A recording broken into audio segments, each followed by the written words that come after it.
Discuss करेंगे। यहाँ पे अगर आप अज़रबैजान आना चाहते हैं तो आप टीआरसी किस तरह अप्लाई कर सकते हैं, कंपनी आपने बनानी है तो वो किस तरह बना सकते हैं, इसके चार्जेस क्या होंगे, टाइम कितना लगेगा और क्या क्या डॉक्यूमेंट्स रिक्वायर्ड हैं, तो ये सारी डिस्कशन जो है हम करेंगे।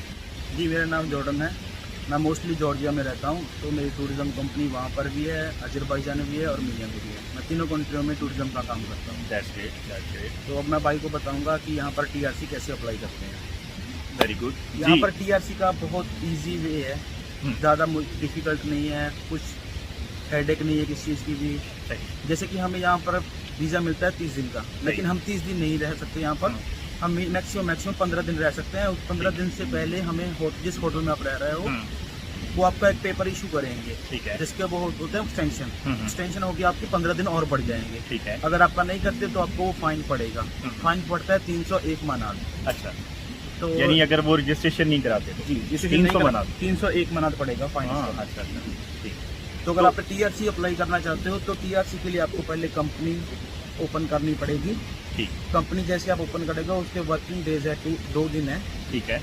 तो 2 दिन बाद आपको इनका अपना टैक्स डिपार्टमेंट से आपको एक पेपर आएगा, ब्लैक पेपर। वो आपको ब्लैक पेपर लेके नोटरी पे जाना है। तो नोटरी पे पूरी उसकी नोटरी करवानी है, जो आपके डॉक्यूमेंट्स है उसको अपने वहीं पर अपनी उसको बोलते हैं अजान सदर, सही है। वहाँ पर आपको सबमिशन करनी है, उनकी फीस पे करनी है। उसके बाद आपको उसी दिन से आपका वीज़ा और टीआरसी अप्लाई हो जाएगी। कि अगर आप ज़्यादा दिन रह रहे हो तो आपको उस चीज़ का फाइन नहीं पड़ेगा फिर। ठीक। अच्छा, ये बताओगे कि जैसे कोई इंडिया से या पाकिस्तान से या बांग्लादेश से या अफगानिस्तान से आना चाहता है या कोई गल्फ कंट्री से आना चाह रहा है, कोई नेशनलिटीज का तो प्रॉब्लम नहीं है? नहीं, कोई प्रॉब्लम नहीं, भी एनी नेशनल, कोई अफ्रीका की नेशनलिटी है? जी, कोई भी अप्लाई कर सकता है, कोई भी कर सकता है। तो वीज़ा भी आसानी से मिल जाता है, वीज़ा भी आसानी मिल जाता है। टूरिस्ट वीज़ा है चाहे बिजनेस वीज़ा है। जी, कोई इन्विटेशन लेटर की जरूरत कुछ भी नहीं सिर्फ पासपोर्ट की कॉपी पे वीज़ा अप्लाई हो सकता है। जी। आई थिंक तो $30 है ना उसकी फीस? जी, $30। अगर आपको इमरजेंसी भी चाहिए और मे बी $70 है उसका। अच्छा, वो कितने दिन में मिल जाता है? वो 3 घंटे में वीज़ा आता है आपका। ओके, यानी कि जो अर्जेंट वीज़ा होता है। जी, ठीक हो गया। तो अगर कोई टूरिस्ट वीज़ा पे आता है या कोई बिजनेस वीज़ा पे अज़रबैजान में आ जाता है बाकू में, तो वो आके यहाँ पे इन आउट किए बगैर जो वो टीआरसी अप्लाई कर सकता है? जी, लेकिन उसको वो होटल से अपना रिसीव करवानी लाजमी है। होटल से, यानी वो रजिस्ट्रेशन करानी है। जी। ठीक हो गया, यानी वो अगर 15 दिन से ज़्यादा रहेगा। जी। तो ऐसा कोई बंदा आए अगर जैसे, तो एटलीस्ट अगर जैसे उसने कंपनी ओपन करनी है और उसके बाद वो चला जाए, तो ऐसा हो सकता है? जी, कोई इशू नहीं है चीज़ में। तो अगर मतलब कोई गल्फ कंट्री से फॉर एग्जाम्पल आ रहा है और उसको कंपनी ओपन करनी है एज अ डायरेक्टर, ठीक है, तो कितने दिन तक के लिए उसको आना चाहिए यहाँ पे? मैक्सिमम वही वो अपना 15 दिन के भी है, 15 दिन में पूरा अपना घूम भी सकता है। सही है। और अपनी टीआरसी और कंपनी वगैरह भी ओपन करके कर सकते हैं। तो अगर जैसे बात करें कि सिर्फ उसको कंपनी ओपन करनी है और टीआरसी का प्रोसेस करना है, जस्ट कंपनी ओपन करके वो जाना चाहते हो, कितने दिन चाहिए होंगे? Maximum 5 days. 5 working days. 5 working days में कंपनी ओपन हो जाती है। ठीक हो गया। लेकिन वीकेंड मतलब इंक्लूड करना उसमें, लेकिन weekend day Saturday Sunday off होता है। Saturday Sunday off. ठीक हो गया। तो ठीक हो। और डॉक्यूमेंट्स क्या चाहिए होंगे? अगर फॉर एग्जांपल कोई बंदा आ जाता है, वीज़ा के लिए तो सिर्फ पासपोर्ट चाहिए और वीज़ा मिल गया, अब बंदा आ गया है, अब उसको होम कंट्री से कंपनी ओपन करने के लिए डॉक्यूमेंट्स क्या लेके आने हैं, ये बताएंगे। पहले हमारे पासपोर्ट की फ्रंट और बैक कॉपी। सही है। उसके बाद घर का कॉन्ट्रैक्ट चाहिए, यहाँ का। ओके, यहाँ का, ठीक है। वो बंदे के नाम पे होना है? नाम पे कि बंदा यहाँ पर हमारे पास रह रहा है, रेंट पे रह रहा है। जी, इतने टाइम के लिए इसने रेंट पे मतलब लिए हो। ठीक हो गया। तो और उस डॉक्यूमेंट्स को नोटरी करवाना है। अच्छा। तो और एक कंपनी का अपना नाम देना है, कौन सी कंपनी अपने यूज़ करनी है, कौन सी कंपनी आप बनाना चाहते हैं, किस नाम से। ओके, सही। और इसके अलावा कोई डॉक्यूमेंट इसके अलावा कोई नहीं? सही है। यानी पासपोर्ट की कॉपी फर्स्ट और सेकंड पेज होता है, और वीज़ा की कॉपी जो भी होगा वो कॉपी होगी साथ में, उसका घर का एग्रीमेंट होगा साथ में, और बस यही डॉक्यूमेंट्स हैं। और जो एग्रीमेंट है उसको नोटरी कराना होगा। जी, नोटरी करवाना है ऐसे लैंग्वेज। ठीक हो, इनकी लैंग्वेज में नोटरी कराना होगा। और नोटरी के चार्जेस क्या है? नोटरी के चार्जेस हैं 16 मनात। 16 मनात। और पहले मैं शुरू से बता देता हूँ आपको, हाँ। फिर कैसे हाँ।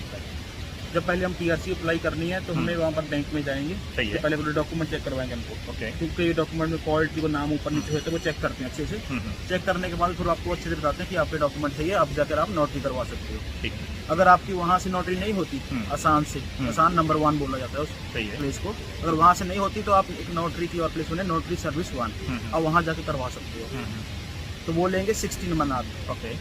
तो जो हमारी फाइल पूरी फिल करते हैं, जैसे कि हम किसी एजेंट के पास चले जाते हैं, पूरी फाइल हमारी फिल करती है, नाम लिखती है, क्योंकि नाम हमें अज़रबैजान लैंग्वेज में लिखना पड़ता है, पूरी फिल करनी पड़ती है। पूरी जो फाइल की वो अज़रबैजान का के लैंग्वेज में ही फिल करनी पड़ती है। अच्छा अच्छा, फिल करेंगे वो चार्जेस करती है 17 मनात। ओके, यानी उसको इंग्लिश में नहीं कर सकते? नहीं, फिर हमें वहाँ में उसको ट्रांसलेट करना है इनकी जो मेन लैंग्वेज है। ओके, ट्रांसलेशन करके विद इंग्लिश सब कुछ करके फिर हमें जाना है सर्विस हाउस, वहाँ पर सबमिशन करनी है पूरी। सबमिट करने के बाद आपको वो एक स्लिप देंगे, स्लिप के बाद आपको वो बैंक में पे करने पड़ेंगे 15.40 मनात। Okay okay. तो जो घर का एग्रीमेंट है उसके कितने चार्जेस आएंगे? वो डिपेंड है कि एजेंट उनकी कई बार उनके साथ ही इंक्लूड कर देते हैं वो। अच्छा, नहीं तो एक्स्ट्रा कुछ 10-20 मनाते और लेते हैं। ओके, यानी वो इजीली बन जाता है? जी जी जी इजीली बन जाता है ना। ठीक है, तो ये हो गया नोटरी हो गया 15-16 मना, तो फिर वो कंपनी ट्रांसलेशन का प्रोसेस। ठीक है, ट्रांसलेशन हो गई, ये सारा 15 मना 17 मना ऐसे आपने बताया जी। यही है। और इसके अलावा फिर नेक्स्ट क्या होगा? नेक्स्ट हम 2 दिन के बाद हमारा एक पेपर आता है टैक्स डिपार्टमेंट से। सही है। उस पेपर को लेके हमने अपनी फाइल सबमिट करके जो हमारा कॉन्ट्रैक्ट था वही लगना है टीआरसी के ऊपर। ओके, मैक्सिमम कंपनी के लिए 2 दिन चाहिए, हमें 2 दिन लेते हैं वो वर्किंग डेज वो पेपर देने के लिए। आपको पेपर ठीक। देने के बाद आपको उस कंपनी की स्टैंप बनानी पड़ेगी और उस कंपनी का जो लेटर है उसको नोटरी करवाना पड़ेगा ठीक है, अगेन से। सही है। तो फिर बाकी अपनी जो टीआरसी के लिए फाइल वही लगेगी। फिर वो पेपर हमने डालना है अंदर जो हमें मिलेगा टैक्स ऑफिस से, और एक स्टैंप बनानी है कंपनी की। ठीक है, तो आप उसी दिन आप अपनी टीआरसी भी अप्लाई करते हो, तो टीआरसी का रिजल्ट आता है 1 महीने बाद पूरे। ठीक है। ज़्यादातर क्या होती है, टीआरसी मिल जाती है या? अभी तो भाई मैं मुश्किल बोलूँ कुछ 1 महीने पहले मिल रही थी, अभी तो Okay. मुश्किल बहुत कर दिया है। हाँ। तो बोल रहे हैं कि 5 तारीख से फिर मिलनी स्टार्ट हो जाएगी। मिलने स्टार्ट हो गई। तो यानी कि एक बिजनेस ओपन कर लिया किसी ने तो उसी टाइम ही अप्लाई कर सकते हैं कि 1 महीने 2 महीने के बाद नहीं, उसी टाइम अप्लाई कर सकते हैं। कर सकते हैं? कोई जी, जी, टैक्स कोई पे किया या नहीं किया कोई मसला कोई नहीं? मसला नहीं भाई, क्योंकि जब हम घर लेते हैं ना, घर का रेंट अलग होता है और घर का टैक्स हमें अलग पे करना पड़ता है। अच्छा, घर का टैक्स भी पे करना है? जी, जैसे अपने कंपनी ऊपर कर लिया, अपना बिजनेस स्टार्ट कर लिया, यहाँ पर कितने बंदे अंदर हैं, उनकी टीआरसी पर डलेगी, उनका टैक्स जाएगा। हाँ, कंपनी कितनी इनकम है, क्या कर रहे हो आप, सही। पूरी चेक हम निकालते, बिल्स निकालते, तो उसका भी हमें टैक्स पे करना पड़ेगा। तो अभी मान लें कंपनी ओपन करनी है, टीआरसी का प्रोसेस बाद में करना है, सिर्फ कंपनी का जो है खर्चा कितना आएगा? कंपनी टोटल कॉस्ट कितनी आएगी? कंपनी का आता है 250 250 मनात। 250 मनात आएंगे। डॉक्यूमेंट्स ये सारे आपने जो बता दिए, और 2 से 3 दिन के अंदर कंपनी ओपन हो जाती है, ऐसे ही। इसके बाद जो टीआरसी अप्लाई करेंगे उसके चार्जेस क्या हैं? टीआरसी का सिर्फ हमारे डॉक्यूमेंट वही लगेंगे, सिर्फ जो हमारा पेपर है वही नोटरी करवाना। स्टैंप, अगर स्टैंप आप बनाते हो अलग अलग प्राइस है स्टैंप के लिए। अगर आपको जल्दी चाहिए, 1 घंटे में चाहिए, तो उसके लेते हैं 30 मनात। अगर आपको वही कुछ 2 दिन में चाहिए उसके लगते हैं 20 मनात। ओके। तो हमें ये इतना सारे डॉक्यूमेंट लेके जाना है फिर वहीं पर आज़ाद में। यहाँ वहाँ पर अगर हम डॉक्यूमेंट सबमिशन करनी है, वहाँ पर फीस कुछ भी नहीं लगेगी आपकी। पहले जब आपकी टीआरसी आएगी तब अब हमारी फीस लगेगी। अच्छा, टीआरसी जब अप्रूव होकर आ जाएगी तो फिर पेमेंट करनी जी, है? फिर पेमेंट करनी वो पड़ेगी। कितनी होगी? 90 से 100। 90 से 100 मना। जी, ठीक हो गया। तो बेसिकली क्या है कि कंपनी के लिए डॉक्यूमेंटेशन मिला के सारे 250 मनात, जी जी और जो घर का एग्रीमेंट है वो भी जी, उसी में जी। मिला के सारा 250 मनात है। जी, स्टैंप वगैरह इंक्लूड करके सब कुछ। ट्रांसलेशन, नोटरी वगैरह 250 मनात कंपनी के, टीआरसी के 100 मनात, तो टोटल 350 मनात में कंपनी ओपन हो जाती है, और प्लस टीआरसी भी बन जाती है। तो 1 से 1.5 महीना 2 महीने के अंदर कह सकते हैं कि बंदे को टीआरसी भी मिल जाती है। 1 महीने के अंदर जिस दिन आप सबमिट करोगे अपनी फाइल, उसके अगले मंथ ही सेम डेट को आपको मेल आ जाएगी। अच्छा अच्छा, जी क्या आपकी टीआरसी अप्रूव हो गई है या रिजेक्ट हो गई? जी जी। अगर टीआरसी रिजेक्ट हो जाती है तो फिर भी पेमेंट देनी होगी वो 100 मनात? नहीं या नहीं नहीं, फिर कुछ नहीं पे कुछ नहीं पे करना। और इनके टीआरसी रिजेक्ट हो जाती है तो उसके बाद क्या करना होगा? फिर आपको हमारा जब टीआरसी रिजेक्ट होती है उसके बाद फिर लेटर आता है आपको। ओके। लेटर आता है, लेटर आप वो लेटर लेके आप एडवोकेट करके उस पर केस कर सकते हो, अपना सब कुछ उनको दोबारा रीचेक करवा सकते हो, रीअपील कर सकते हैं? जी। ओके। कि हमारा क्यों टीआरसी कैंसिल की है, क्या मसला है, तो हम वो डॉक्यूमेंट दोबारा सही से लगा सकते हैं अच्छे। ठीक हो गया। तो चांसेस हैं कि दोबारा जब रीअपील करते हैं तो मिल जाती है? जी जी श्योर। ठीक है। अच्छा, एक चीज़ और मैंने पूछी थी, अगर कोई बंदा यहाँ पे ओवरस्टे हो जाता है, जैसे टीआरसी के मसले को लेके कोई भी वजह हो जाती है, टीआरसी नहीं बनती या वीज़ा उसका ओवरस्टे हो जाता है, तो उसके ऊपर कोई फाइन वगैरह आता है? जी जी, जो भाई फाइन आता है वो 301 मना। 301 मना। जी। कितने टाइम पीरियड के लिए? वो टाइम 1 मंथ का। 1 मंथ अगर वो लीगल हो जाए, हाँ, बिना वीजे के यहाँ पर रह रहा है, तो उसको पड़ता है 301 मना। तो अगर उसको फिर वो एग्जिट करेगा तो उधर कुछ उसको स्टैम्प वगैरह लगाएंगे या नहीं भाई, जैसे बैन वैन कि या इस तरह कुछ? अगर आपको यहाँ पर इलीगल रह रहे हो तो पुलिस पकड़ लेती है। इलीगल लोग? जी, पुलिस पकड़ेगी आपको, वहाँ ले जाएगी, 2-3 वहाँ दिन रखेगी इमिग्रेशन ऑफिस में। ठीक है। तो आपको बोले कि अपनी टिकट करवाओ और फाइन पे करो और जा सकते हो। तो कोई स्टैंप तो नहीं लगाते ना? स्टैंप नहीं लगाते, लेकिन वो सिस्टम में डाल देते हैं 5 साल के लिए बैन। 5 साल के लिए बैन, यानी कोई इलीगल हो जाए। 300 मनात फाइन पे करो और 5 साल के लिए आपको बैन हो जाए। जी, जहाँ आपको दूसरा रास्ता ये है कि हम एयरपोर्ट जाएं अपने टिकट लेकर, वहाँ पर मशीन्स लगी हुई हैं, ठीक है, वहाँ पर क्लिक कीजिए, आपका नंबर होगा, नंबर दे देंगे वो आपको, नंबर पे अपना फाइन पे कीजिए, आप जा सकते हो और दोबारा फिर आ सकते हो। तो अगर किसी ने पाकिस्तान से, इंडिया से या गल्फ कंट्री से आपसे रब्ता करना हो टूरिज्म के हवाले से या कंपनी ओपन करने के हवाले से, तो आप उसकी हेल्प कर सकते हैं? जी, कर दूंगा भाई। तो फिर ठीक है। तो दोस्तों मैं आपको यहाँ पे स्क्रीन पे नंबर दे दूंगा जॉर्डन भाई का। अगर कोई आपको बाकू में या जॉर्जिया में ट्रैवल एंड टूरिज्म के लिए आना है, तो ये ट्रैवल एंड टूरिज्म का भी इनका बिजनेस है दोनों कंट्रीज़ में।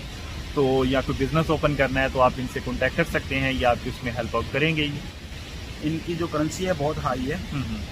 जैसे कि इंडिया के लगा लें, एक मनात बनता है हमारे 43 रुपीज़ का। ठीक है, सही। तो डिपेंड आप पे करता है, क्योंकि काम ऐसे सर यहाँ पर सैलरी बहुत कम है। सैलरी कम है, कितनी है वैसे एवरेज सैलरी? एवरेज सैलरी कुछ 400 मनात 500। ठीक। और यहाँ पे एक चीज़ और भी मैंने सुनी है कि आप कोई कंपनी ओपन करते हो तो आपने लोकल लोग भी हायर करने होते हैं। जी जी जी, वो कंपल्सरी है। कितने लोग? आप 2 कर लीजिए, एक लैंग्वेज के लिए, दूसरा आपका अकाउंट।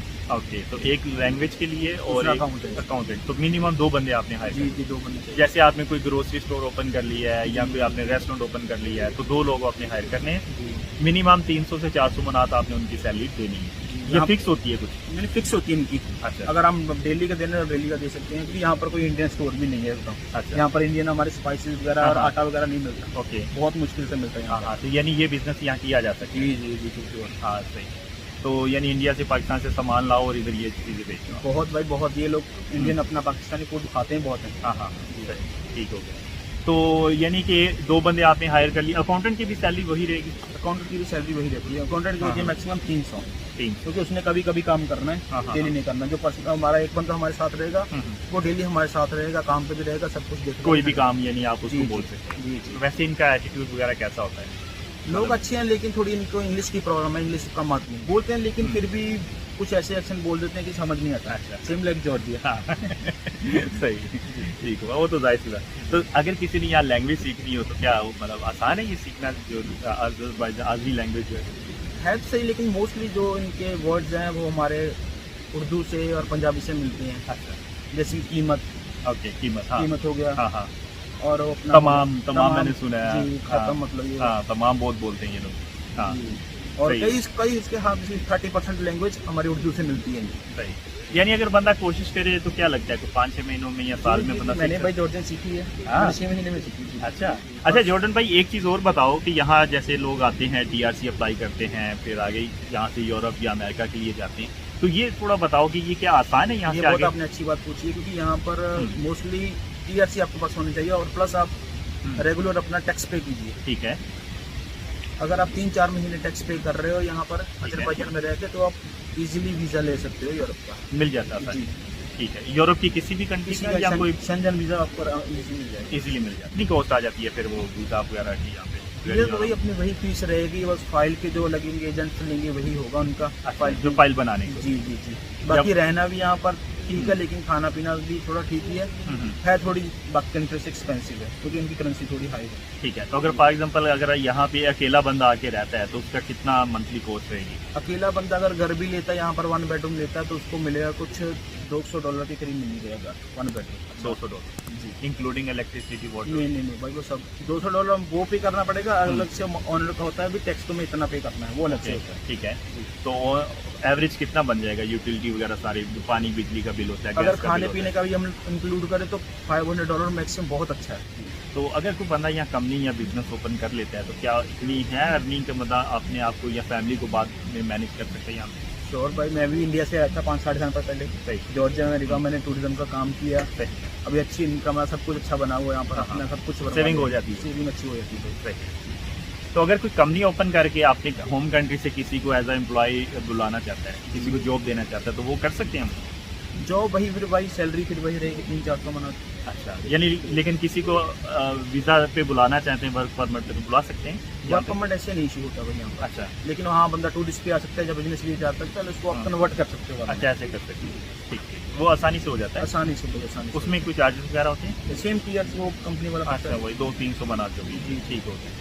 तो यानी और अच्छा बाद में अगर मतलब टीआरसी मिल गई है तो आप अपनी फैमिली को बच्चों को स्पॉन्सर कर सकते हैं? जी भाई, किसी कंट्री से भी आप कर सकते हो, यहाँ पर आपको उनकी रेजिडेंट कार्ड मिल गया है। यानी अब- जैसे आपको मिल गया है तो आप बच्चों को फैमिली को बुलाना चाहो तो बुला सकते हैं। इजीली भाई, इजीली बुला सकते अच्छा, शुरू में जो टीआरसी मिलती है वो कितने टाइम के लिए मिलती है? हो। आप पे डिपेंड है, आप जो कॉन्ट्रैक्ट लगा रहे हो कितने साल का लगा रहे हो, 1 साल का लगा रहे हो, किसी में जो घर का एग्रीमेंट होता है? जी।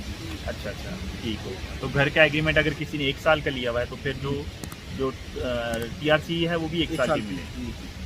ऐसा भी होता है कि 1 साल से ज़्यादा की भी मिलती है या मैक्सिमम? पहले 1 साल की बेटर रहती है, क्योंकि हम ज़्यादा ही करें तो वो हाँ, कैंसिल ही कर देते हैं, रिजेक्ट reject होते होते हैं। हैं। हाँ, ठीक, सही है। तो ये हो गया। और वैसे पासपोर्ट पे आगे चांसेस होते हैं कि बंदा यहाँ टाइम ज़्यादा स्पेंड करे, 5-7 साल, 10 साल? 10 साल के बाद ही है भाई, सब कुछ आपको लिखनी, पढ़नी, बोलनी सब कुछ आनी चाहिए, आपके टेस्ट होंगे, अच्छा, फिर आपको पॉसिबिलिटी हो जाती है कि मिल जाए पास।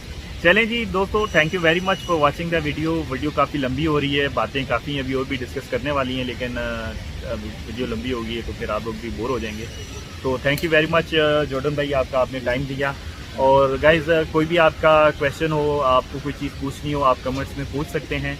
बाकी जॉर्डन भाई का नंबर मैं मेंशन कर दूंगा। जॉर्जिया के हवाले से, अज़रबैजान के हवाले से आपको टूरिज़्म के लिए आना है या बिज़नेस के हवाले से आना है तो आप इनसे कॉन्टैक्ट कर सकते हैं, या आपको गाइड करेंगे या आपकी हेल्प कर सकते हैं। तो ठीक है दोस्तों, मिलते हैं नेक्स्ट वीडियो में नए टॉपिक पे। तब तक अपना ख्याल रखें जी, टेक केयर।